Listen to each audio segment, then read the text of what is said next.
행복하여라 마음이 가난한 사람들, 하늘나라가 그들의 것이다. 행복하여라 슬퍼하는 사람들, 그들은 위로를 받을 것이다. 행복하여라 온유한 사람들, 그들은 땅을 차지할 것이다. 행복하여라.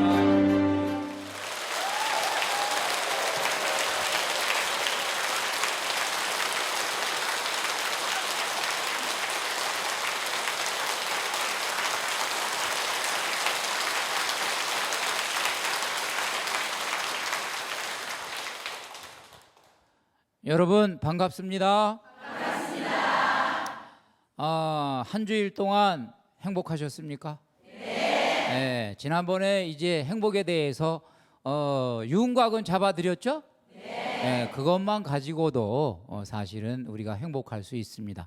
이제 하나씩 구체적으로 오늘부터 확인을 해보는 시간을 가져보겠습니다. 우리 주님을 초대하고 오늘 또 우리 강의 은혜롭게 시작하겠습니다.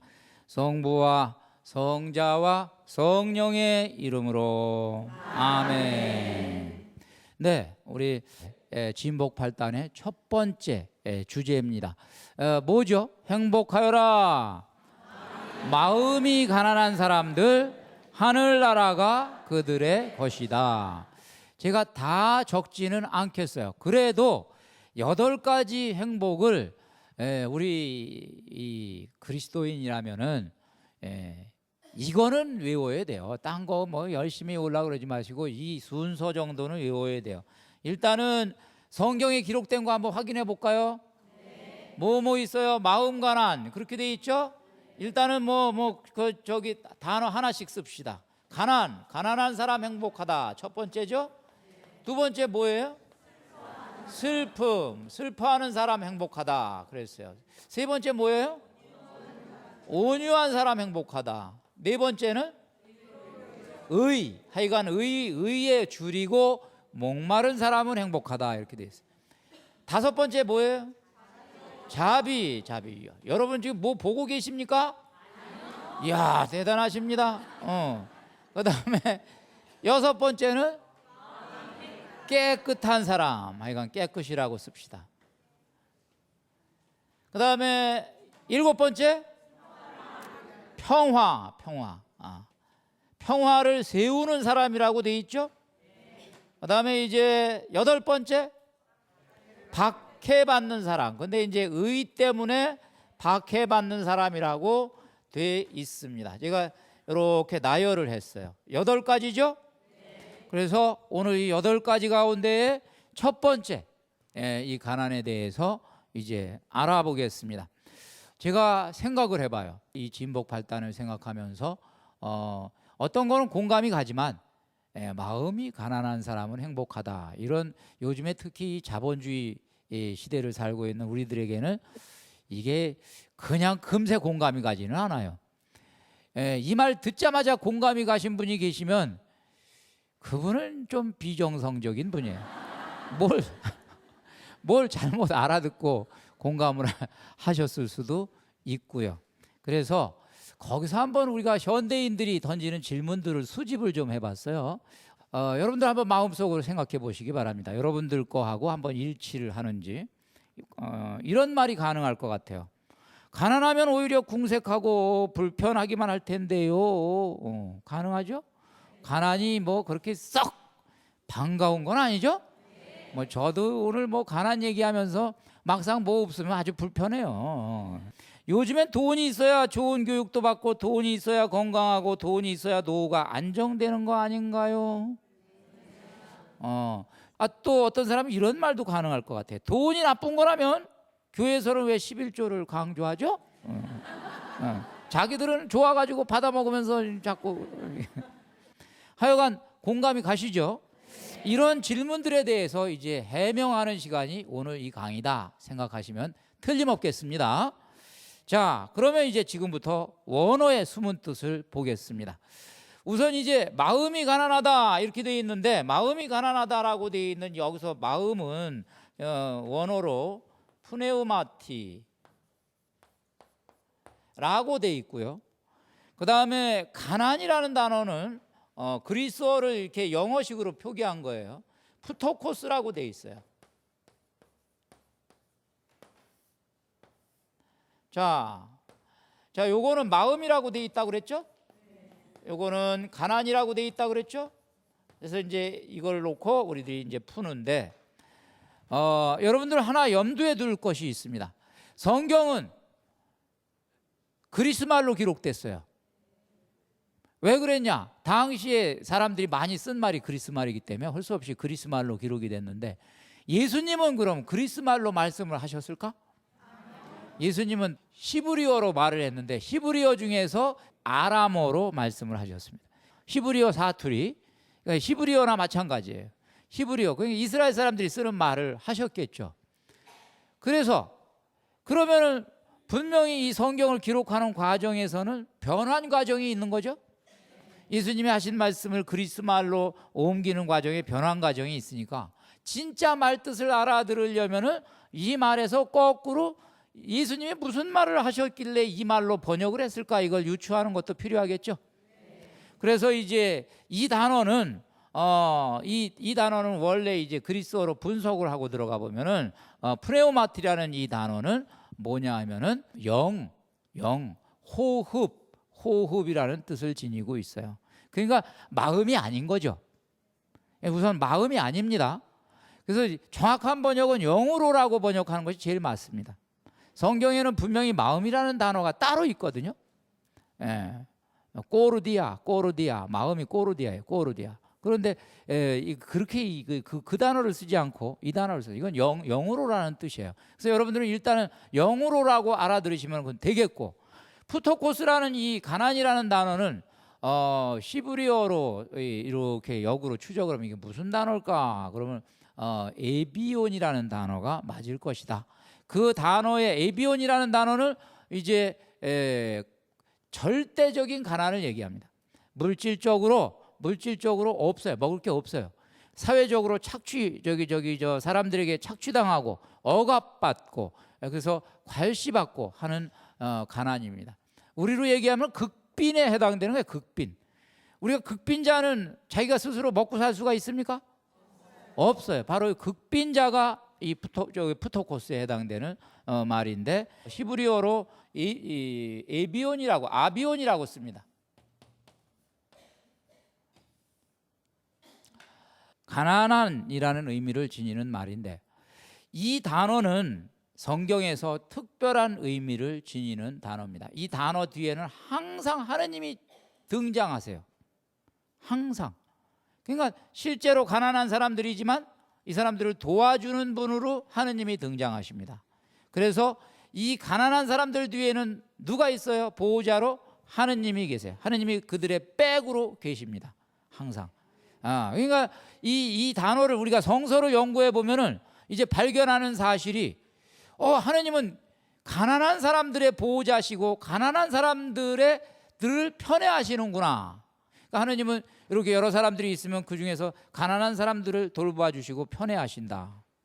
그래서 이게 이제 아주 재미난 표현들이 이제 나오기 시작하는 거예요. 우리 민주화 시절에 우리 그 서인석 신부님이 서강대학교에서 강의를 하셨던 분이고 총장하신 분인데 베스트셀러가 하나가 나왔어요. 그게 성서의 가난한 사람들이라는 베스트셀러였습니다. 저는 제가 학생 시절에 그걸 읽었어요. 그때 당시에 이 책은 신자만 읽은 것이 아니라 비신자도 읽었어요. 민주화 운동을 하는 모든 사람들이 읽었어요. 왜 그러냐? 가난한 사람들 뒤에 누가 있다? 하느님이 있다. 이거를 이제 그러니까 억압하지 말라. 이거에 이제 교과서가 됐던 거예요. 그럼 구체적으로 한번 보자고요. 하느님이 계신가 안 계신가? 성경을 보면은 우선 하느님께서 축제일을 규정하는 대목에 가서 보면은 너희는 축제를 지낼 때 너희 가족들만 지내지 말고 이방인도 부르고 과부도 부르고 고아도 불러서 함께 축제를 지내라. 우리 설날 명절, 그 다음에 추석 명절, 이때 이방인을 불러서 같이 축제를 지내는 거를 이 사람들은 중요하게 여겼다, 이런 얘기예요. 그 다음에 이제 또 11조 규정을 보면은 11조는 원래 이제 성전을 위해서 씁니다. 성전을 위해서 쓰고 성전에서 봉사하는 사람들을 위해서 쓰고 하느님께만 이 목적이 이제 사용의 목적이 이제 제한이 돼 있는데 3년에 한 번씩 11조는 누구를 위해서 써야 되느냐? 신명기 14장 28절에서 29절에 보면은 너희와 함께 받을 목도 상속 재산도 없는 레위 이방인 고아 과부 이들이 배불리 먹을 수 있도록 나눠줘라 라는 얘기예요. 그러니까 하느님께서는 가난한 사람들을 챙겨주시죠.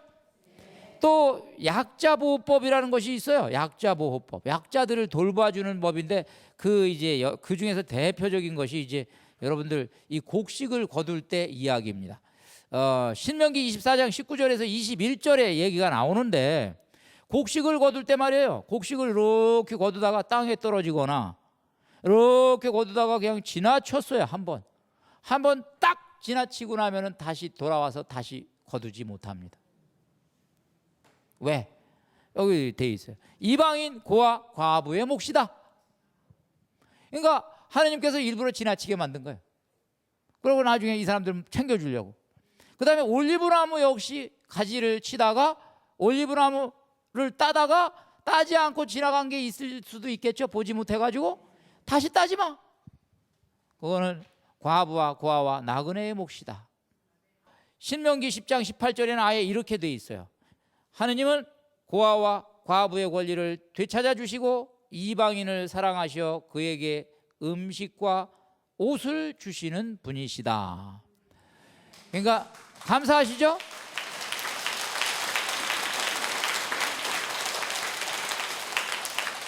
그러니까 이제 가난한 사람은 행복하다라는 말이 슬슬 이해될 준비가 되겠죠? 가난한 사람들 하나님이 먹여주시는구나, 돌봐주시는구나, 입혀주시는구나, 재워주시는구나, 다 되는 거죠? 이게 전제가 된 거예요. 이게 전제가 된 거예요. 처음에는 실질적인 가난을 얘기했지만 뒤로 갈수록 이제 이 가난은 이제 영성적인 가난으로 이해가 되기 시작합니다. 사람들이 이제 이 하느님을 이제 깨닫고 나서 스스로 가난하다고 고백하는 사람들이 나오기 시작해요. 나도 가난한 사람이에요. 나도 돌봐주세요. 나도 하느님 도움이 없으면 살 수가 없는 사람이요. 가능하겠죠.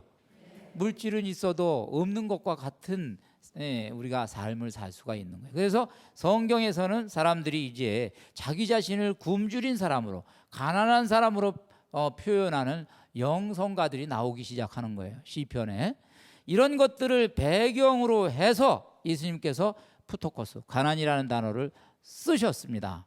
그래서 이것은 하여간 하느님께 의지하지 않을 수 없는 사람들을 의미한다. 이렇게 우리가 알아들으시면 이제 되시겠고, 근데 한 가지 여기서 확인할 것은 우리가 영으로라는 단어가 붙은 거는 마태오복음에만 붙어 있고 루카복음에는 안 붙어 있어요. 루카복음은 그냥 가난한 사람들이라고만 돼 있고 마태오복음에는 영으로 가난한 사람이라고 되어 있습니다.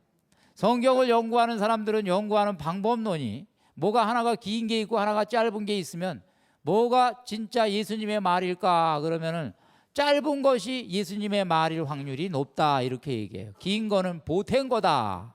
그러니까 예수님은 가난한 사람은 행복하다라고 분명히 얘기했어요. 그런데 마태오복음에는 마음이 영이라는 말을 붙였어요. 이것은 그럼 마태오복음이 잘못 알아들은 건가? 아닌 거예요. 왜냐하면 아까 영성가가 이해한 가난이 있다 그랬죠? 바로 그런 것들을 혹시 사람들이 잘못 알아들을까 봐 마태오복음은 친절하게 그거를 써준 거예요. 그럼 이제 알아들으시겠죠? 여기에는 그러면은 실제로 가난한 사람도 해당되지만 본인이 하느님 앞에 자기의 가난을 고백하는 모든 사람도 해당이 된다.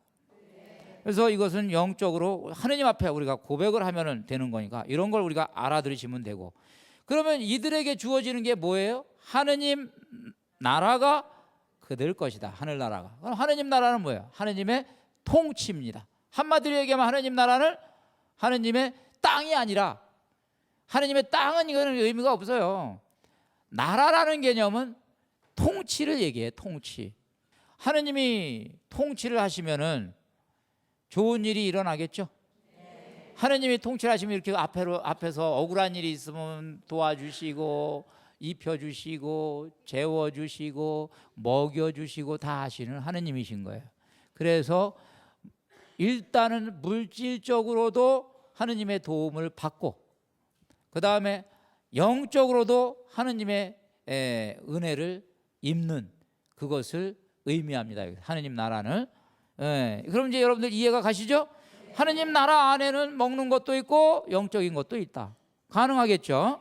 그런 것들을 이제 염두에 두시고, 예수님은 이 가난을 선포하셨어요. 이 가난을 선포하셨을 뿐만 아니라 본인이 가난한 사람이었어요. 실제로 보니까 어디서 태어나셨어요?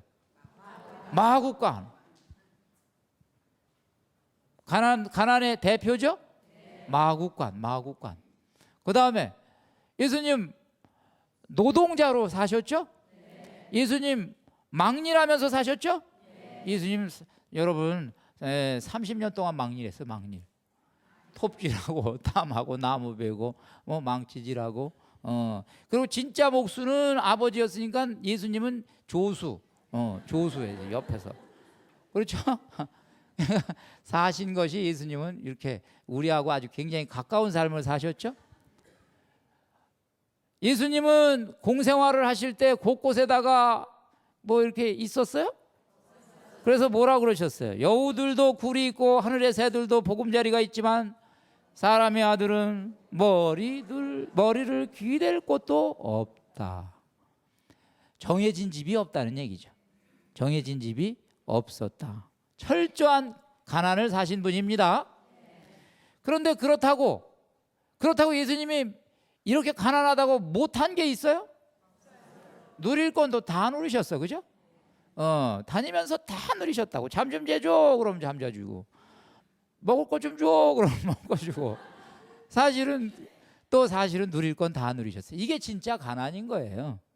본인이 갖고 있지 않지만 또 누리는 거는 누려요.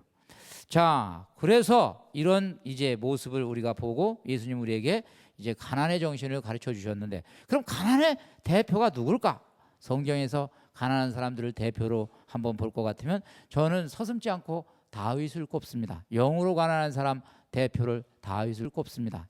왜 그러냐? 다윗은 임금이었어요.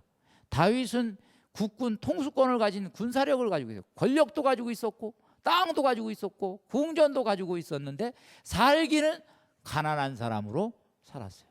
어떻게 가난한 사람으로 살았냐? 다윗은 철저하게 영으로 하느님께 자기의 가난함을 고백했어요. 늘 저녁이 되면은 보통 임금님들은 뭐예요? 진수성찬 차려놓고 또 음주가무를 즐기고 풍악을 올려라 그러고 이제 하는데, 그렇게 하는 대신에 본인이 하프를 켜면서 시편을 읊습니다. 암사슴이 시냇물을 그리워하듯 하느님 제 영혼이 당신을 이토록 그리워합니다. 저녁이 되면 하느님 어디 계십니까? 나 임금하는 거 힘들어요. 사표 내고 싶어요. 어디 계세요? 와주세요.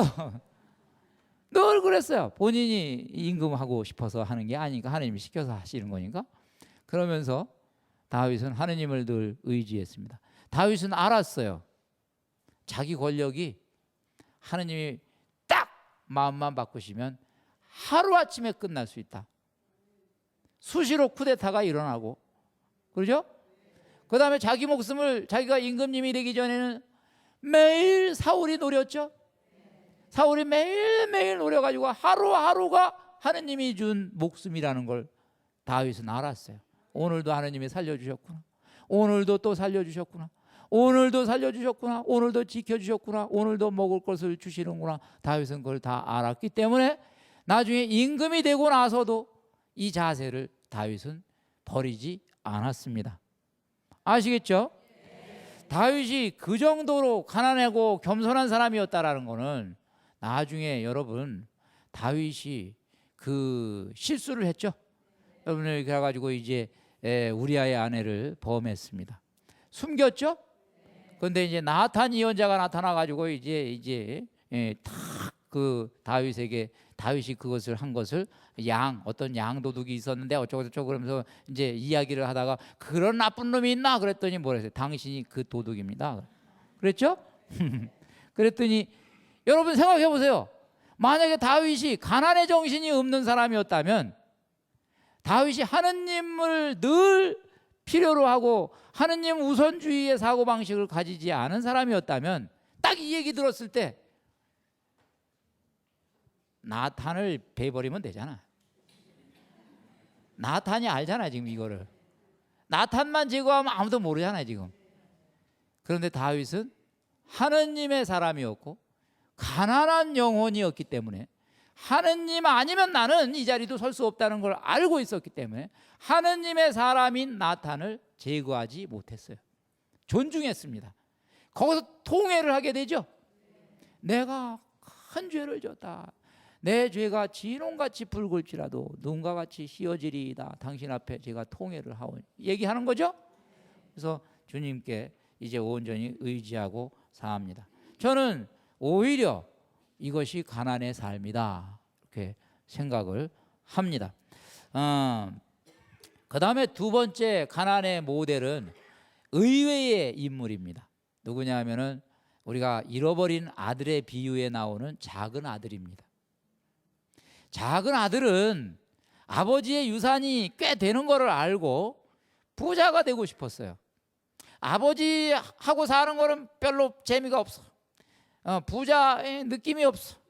그래서 자기는 부자가 되고 싶어서 이제 유산을 상속받은 걸 달라고 그래가지고 사업하러 중국으로 가버렸어요. 그죠? 그래서 큰 거기 가가지고 사업한다고 갔는데, 가가지고 사업한다고 이 사업이 잘 됐어요? 안 되고 저녁 때는 맨날 퍼마시고 그러다 보니까 다 거덜났죠? 뜻대로 안 되는 거구나. 나중에 먹을 게 하나도 없으니까 뭐 지엄나무 열매라는 걸 돼지가 먹는 걸 먹다가 생각을 합니다. 우리 집에 가만히 생각을 해보니까 우리 집에는 내가 이제 이미 아버지한테 이제 못될 짓을 해가지고 이제 자식 자격은 잃었고, 우리 집에는 품꾼도 배불리 먹고 사니까 우리 아버지 집에는 차라리 가서 나 품삯으로라도 품꾼으로라도 받아달라고 하면 받아주시겠지. 그러고 가자. 그러고 갔죠. 갔더니 하느님이 이제 뭐 무슨 살찐 송아지 잡아주고 뭐 하여간 뭐 이제 그거는 이제 또 이게 회개하고 연결되는 거고.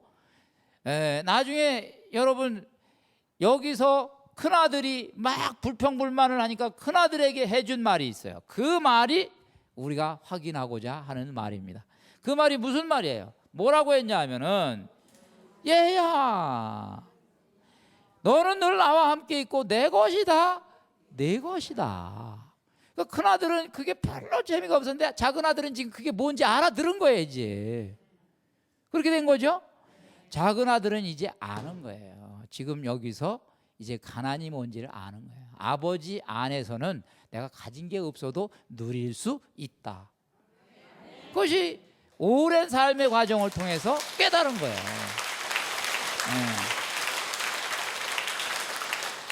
바로 이것이 가난의 정신입니다. 우리 아버지는 부자다. 그러면 됐다. 우리 하늘에 계신 아버지 부자죠? 네. 그러면 됐다 이거야. 여러분 모두가 이 부자이신 아버지를 여러분의 아버지로 고백하시기 바랍니다. 아멘. 우리 아버지, 우리 아버지, 우리 아버지는 부자다.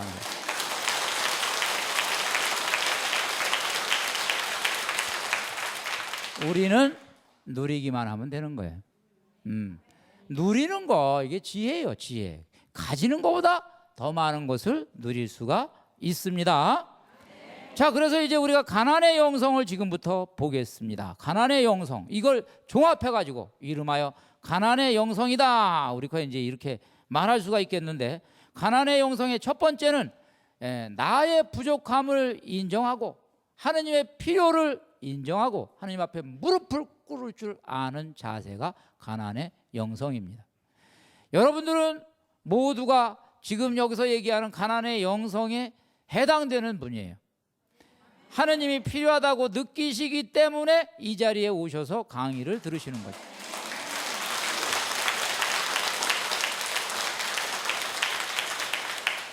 그러면 누가 이 반대냐? 나는 하느님이 필요 없어. 아예 난 내 힘으로 살 거야.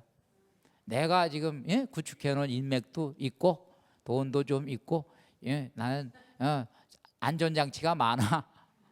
그렇게 생각하고 하느님 필요를 느끼지 못하는 분은 그분이 가난하지 않은 분입니다. 아시겠죠? 네. 자, 그래서 하느님을 소유하는 것은 얼마나 행복한 것인가. 영국의 제임스 왕이 어느 날 민정시찰을 나갔어요. 그래서 이제 내 백성들이 잘 살고 있나 보는데 방앗간에서 노래소리가 들려요. 부부가 노인네 둘이서 이제 노래를 같이 부릅니다.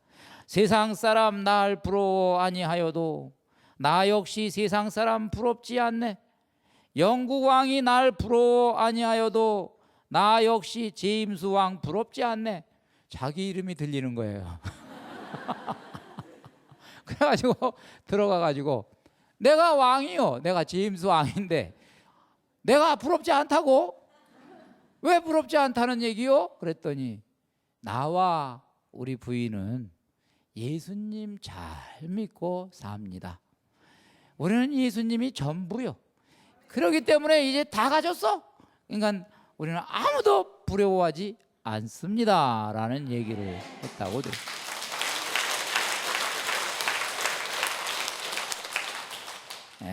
여러분들 마찬가지예요. 대통령 부러워요? 아니요. 하여간 아쉬운 거 없다 이겁니다. 자, 하느님을 소유하면 어떤 일이 일어나는가? 십자가의 성 요한은 이렇게 노래했어요. 잘 들어보세요. 하늘도 내 것이고 땅도 내 것이며 국가들도 내 것입니다. 의인들도 내 사람이고 죄인들도 내 사람입니다. 천사들과 하느님의 어머니도 내 것입니다. 그러니 모든 것이 내 것입니다. 하느님 자신도 내 것이고 그분께서는 나를 위해 존재하십니다. 그 이유는 그리스도께서 내 것이며 모든 것이 내 것이기 때문입니다. 오, 내 영혼아, 그런데 너는 무엇을 청하며 무엇을 추구하느냐? 하느님만 청해라. 그러면 다 받는다. 아멘.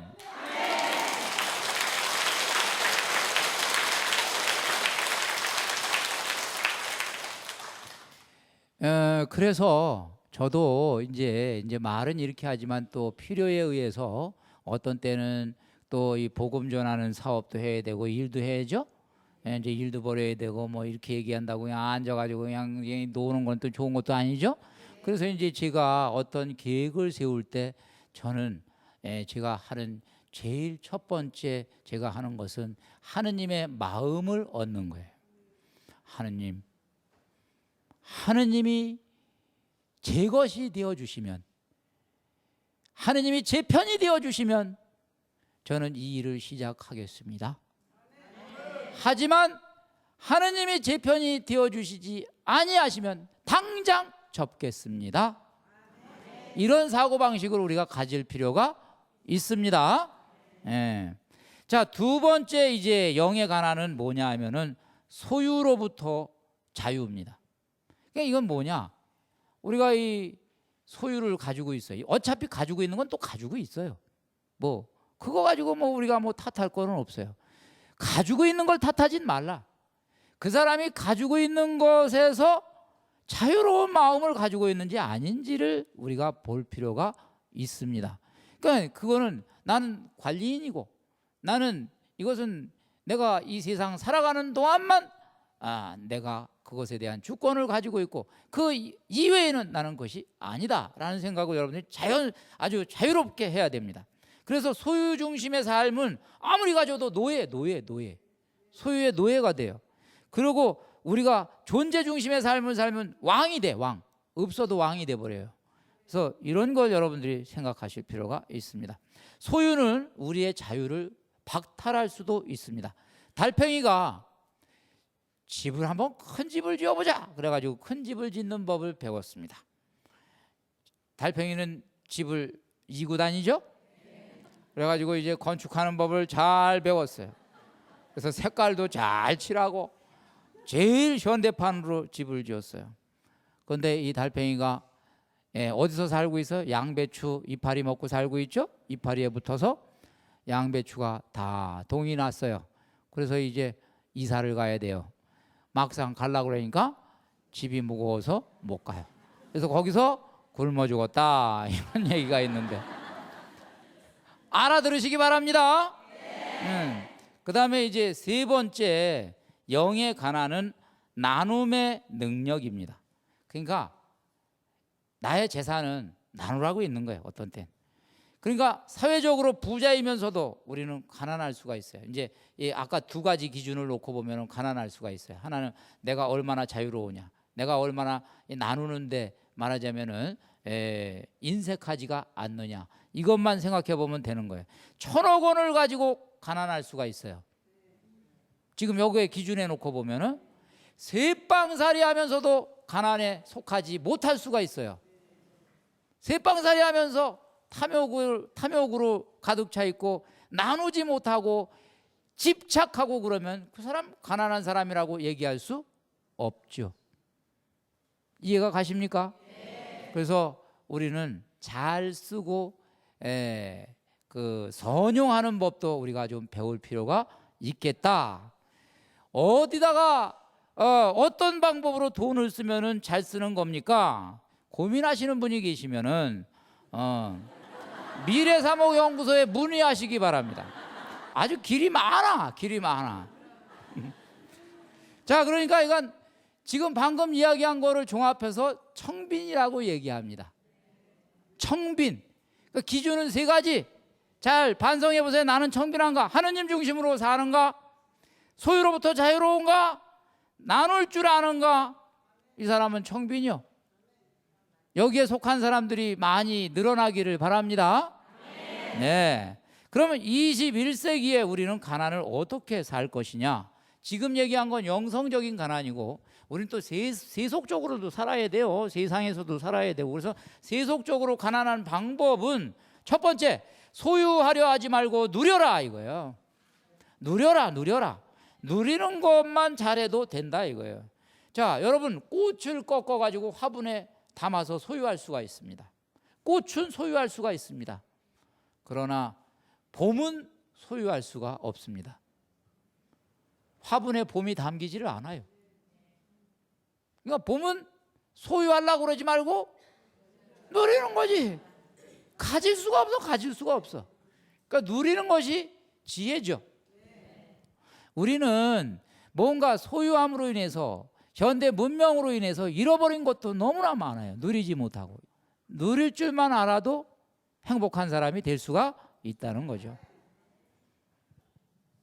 자, 우리가 그냥 이거는 비유예요. 굳이 극단적으로 제가 한번 비유를 들어보면 샹델리아를 멋지게 천정을 장식해가지고 집을 멋지게 지으면 맨날 샹델리아만 쳐다보고 산다고. 천장만 쳐다보고 사. 이거보다 더 좋은 샹델리아가 밖에 나가면 있는데 있죠? 하느님이 매달아놓은 샹델리아 있죠? 그거 더 멋있잖아요. 얼마나 멋있어. 그거 더 멋있는 거를 우리는 놓치고 작은 것에 집착할 수가 있다는 거죠. 자, 그러니까 누리는 거예요. 누리는 거. 누리는 거는 뭐냐? 도둑질하는 것이다. 이런 표현을 쓴 사람이 있어요. 그 중국에 국시라는 사람이 있었고 향시라는 사람이 있었는데 국시는 부자요. 향시는 가난한 사람이요. 향시가 국시를 찾아왔어요.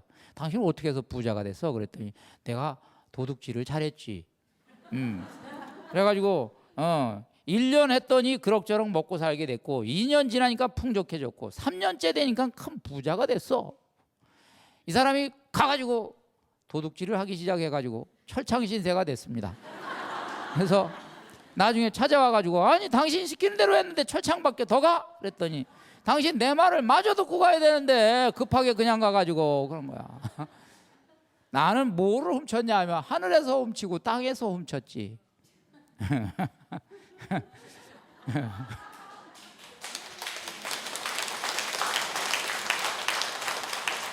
하늘에는 계절이 있고 땅에는 나무들이 있고 풀들이 있고 짐승들이 있는데 그것을 내가 훔쳐다가 써먹은 거지.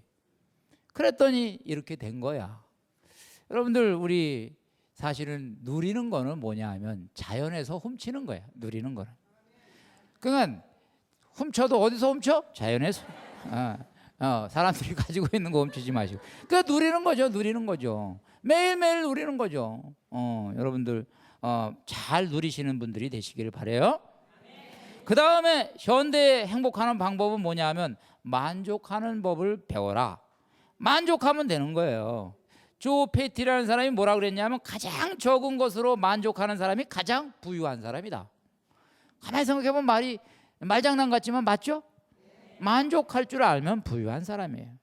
자, 그 2006년도 미국의 프린스턴 대학교에서 연구를 했는데 이제 재산이라는 것이 행복하고 약간 상관계가 전혀 없는 건 아니에요. 그래도 있긴 있어요. 그래서 재산하고 이쪽은 재산이고 이쪽은 행복입니다. 재산하고 행복하고 어떤 관계냐 그랬더니 이렇게 가다가 어느 선에서 이렇게 가더래요. 그러니까 이걸 이 선을 찾아낸 거예요. 더 이상 재산이 행복에 기여하지 못한다. 그러니까 어느 정도는 기여하지만 여기서부터 행복을 증가시키기 위해서는 재산을 아무리 늘려봐야 행복이 증가하지 않는다. 그러면 이때는 방법이 뭡니까? 만족하는 방법밖에 없죠. 만족을 늘리면 행복이 늘어나는 거죠. 우리 뇌라는 소설을 쓰고 말이죠. 개미라는 소설을 쓴 사람이 있어요. 베르나르 베르베르라는 사람인데 이 사람이 가장 똑똑한 뇌는 지금 여기서 만족하는 뇌다. 이 뇌에 대해서 연구를 많이 했는데 결론이 났어요. 세상에서 제일 똑똑한 뇌가 무슨 뇌냐?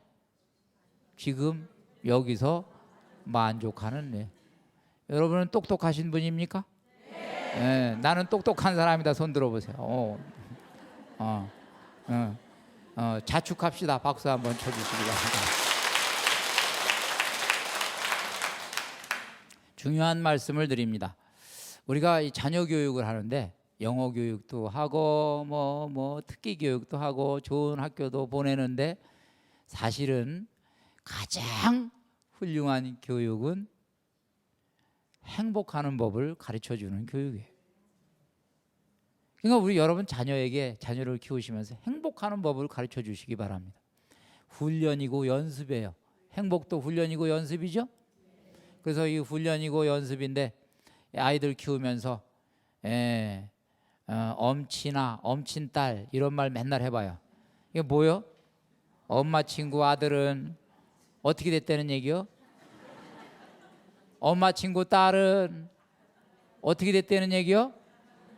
어떻게 잘 됐다는데 문제는 뭐요?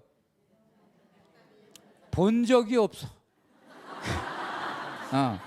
엄마 친구 아들은 서울대학교 갔다는데 본 적이 없어 내가. 엄마 친구 딸은 모델이 됐다는데 내가 본 적이 없어. 이런 말 하면서 아이들 자꾸 불행하게 하는 것만 연습을 시키지 비교 자꾸 해가지고 그렇게 되죠? 오늘 여기 오신 분들은 또 내 친남 내 친부 뭐요? 내 친구 남편은 내 친구 부인은 저랬대던데 이랬대던데. 그러니까 행복을 비교하기 시작하면 내가 가지고 있는 행복 잃기 시작하는 거예요. 그러면 만족이 깨지기 시작하는 거예요. 그러니까 항상 행복의 비결은 비교하지 말고 그 뭐요? 저 사람 떡이 커 보인다 그러나요? 내 떡 내가 먹고 맛있게 먹자. 딴 사람 떡 자꾸 쳐다보고 불평하지 말고. 그렇죠? 네. 그래서 행복하는 법을 배우자. 그 다음에 감사해라. 감사하면은 우리가 행복해질 수가 있습니다. 돈이 나쁜 거라면 왜 교회에서 11조를 강조하는가? 감사를 가르치려고 강조하는 거예요.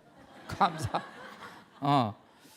자, 감사한 사람이 행복합니다. 미국 국립건강관리소라는 데에서 감사와 행복 또 건강의 관계를 연구를 하려고 세 그룹을 나눴어요. A, B, C. A 그룹은 의도적으로 불평불만만 하고 살게 만들었어요. 매일 하루에 한 번씩 환경에서 불평거리를 찾아서 불평하면서 살아라. B그룹은 의도적으로 감사거리를 찾고 감사한 말만 하면서 살아라. C그룹은 살던 대로 살아라. 그냥 그러고 이제 비교 그룹을 하고 나중에 봤더니 확연한 차이가 나타난 거예요. B그룹이 가장 건강하고 행복한 결과치를 보였다는 거예요. A그룹은 어떻게 됐을까? 건강 깨지고 실험 오래 하면 사람 잡는 거야 이거는. 그 다음에 행복도 없는 거야. 우울증에 걸리고 막 이렇게 되는 거예요. 그러니까 여러분 이걸 깨달으시기 바랍니다. 행복은 결국 감사에 비례합니다. 우리가 이런 것들도 행복의, 현대인들이 누리는 행복의 법칙이에요. 그래서 감사라는 말을 매일 해라. 행복하다라는 말을 해라. 고맙습니다라는 말을 해라. 그것이 좋은 일을 일으킨다. 이런 얘기예요. 행복을 살리는 것이 이제 감사인데, 타고르가 뭐라 그랬냐면 감사의 분량이 바로 행복의 분량이다. 비례한다라는 거죠. 서양 속담이 있어요. 요거는 적으세요. 제가 지금까지는 적으라는 얘기 안 했죠? 요거는 적어야 돼. 적어야 돼. 행복은 언제나 감사의 문으로 들어와서 불평의 문으로 나간다. 일단 행복이 들어오기는 들어오는데 금세 나가버려요. 언제 나가버려요? 불평하면 싹 열고 나가버려요. 일단 불평의 문은 닫아 걸고 감사의 문은 활짝 열어놔야 되겠죠? 그러면은 우리가 행복을 누릴 수가 있게 됩니다. 가난한 이가 행복하다, 영으로 가난한 이가 행복하다라는 것을 우리가 시작을 해서 영성적인 가난까지 확인했고, 이 시대에 우리가 이 가난을 어떻게 하면 누릴 수 있는지 확인했습니다. 이 시대에 누리는 거 세 가지였어요. 첫 번째 누려라, 두 번째 만족해라, 세 번째 감사해라. 가난의 정신이에요. 누릴 줄 아는 사람은 가난한 사람이에요. 만족할 줄 아는 사람은 가난한 사람이에요. 감사할 줄 아는 사람은 가난한 사람이에요. 자, 예수님의 말씀을 이렇게 기초를 가지고 우리가 한번 가난의 영성과 가난의 어떤 행복의 비결, 이것을 우리가 해보니까 예수님께서 엉뚱한 소리 하신 것이 아니시죠?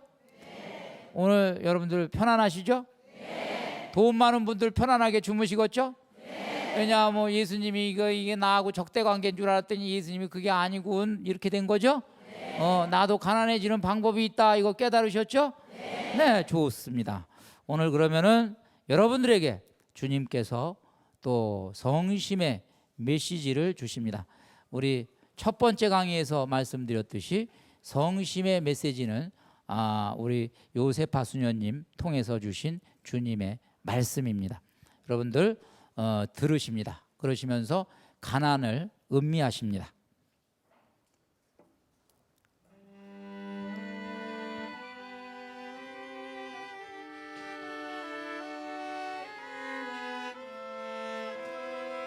내가 너희 영혼들에게 당부하고자 하는 것은 내가 너희에게 베푸는 것을 절대로 거절하지 말라는 것뿐이다. 나는 너희가 스스로 작아지고 빈털터리가 될 때 너희를 찾아와 나와 결합시키련다. 너희들이 미소하고 궁색하기 때문에 나의 시선은 자석에 끌려가듯 너희들에게 집중되어 있다. 너희가 아무 보잘것없는 존재라고 해서 결코 낙담하지 마라. 너희가 약점이 많으면 많을수록 나는 더 많은 자비를 너희에게 베풀어 주겠다. 너희가 내 손안에 있는데 무서워할 것이 무엇이냐? 자비로운 나의 마음을 의심하지 말고 너희를 사랑하는 나의 애정에 대하여 의혹을 품지 마라.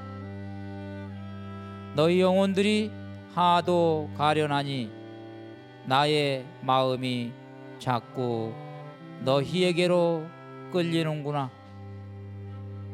내가 없으면 너희가 무엇인들 제대로 할 수 있단 말이냐? 너희 자신을 스스로 낮추어 작은 존재가 될수록 내가 너희에게 가까이 간다는 사실을 잊지 마라.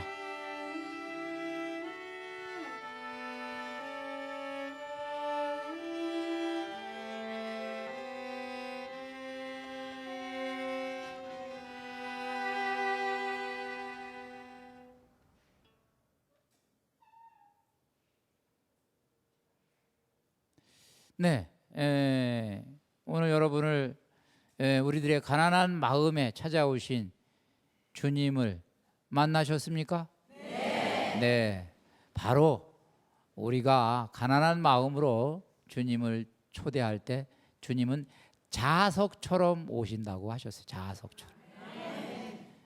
한 주일 동안 또 여러분들 이 가난을 은혜로 이렇게 누리시기 바라고, 다음 강의는 이제 슬퍼하는 사람, 가난하다 돼 있는데, 이 강의는 오늘 강의도 아마 은혜로웠을 것 같지만 저는 이 슬퍼하는 사람 준비하면서 제가 눈물을 흘렸어요. 강의 준비하면서 눈물을 흘렸어요. 왜냐하면 정말 이것이 은혜로운 거구나, 제가 거기서 느낌으로 준비를 했습니다. 다음 강의 기대하시고 여러분들 또 다음에 뵐 때까지 은혜로운 가운데 이 가난을 행복으로 체험하시기 바랍니다. 오늘 기도하고 마치겠습니다. 성부와 성자와 성령의 이름으로 아멘.